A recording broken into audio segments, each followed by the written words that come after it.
દર વર્ષે ભાદરવા નિમિત્તે રણુજા ધામ ખાતે જૂના રણુજા ધામમાં નવા રણુજા ધામમાં રામદેવ પીર મહારાજનો મોટો ઉત્સવ અને એની સાથે એક પરંપરાગત લોકમેળાનું આયોજન કરવામાં આવે છે.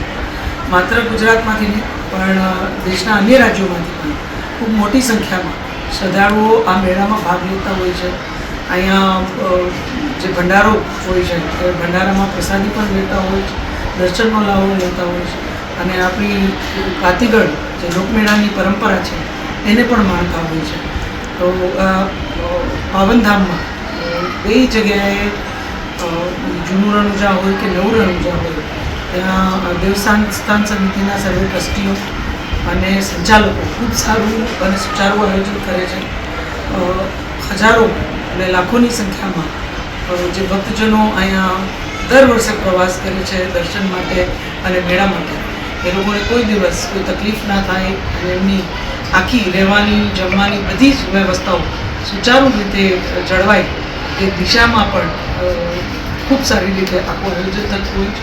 એમાં તંત્ર હોય, સ્થાનિક ચૂંટાયેલા પ્રતિનિધિઓ હોય, સ્થાનિક આગેવાનો હોય, અલગ અલગ સંસ્થાના પ્રતિનિધિઓ હોય, એ તમામ આખા આયોજનમાં કોઈને કોઈ રીતે ભાગરૂપ રહી અને અનેક સ્વયંસેવકો પણ આ આયોજનમાં ભાગરૂપ રહી અને યોગદાન આપતા હોય છે. ત્યારે આપણે સૌ જાણીએ છીએ કે રામદેવજી મહારાજની બીજના દર્શનની તો એક મહિમા છે જ, સાથે સાથે આ 3 દિવસ આ મેળામાં ભાગરૂપ રહેવું અને એમના દર્શન કરવા એની પણ એક અલગ જ એક પરંપરા છે, એની એક સાધ્યતા છે અને એ હજી સુધી ખૂબ સરસ રીતે નાગરિકો દ્વારા અને તમામ સંચાલકો અને ટ્રસ્ટીઓ દ્વારા જણાવી છે. અને વધુને વધુ યુવા પેઢી પણ ક્યાંક સનાતન પરંપરા સાથે જોડાતી આપણને દેખાય છે.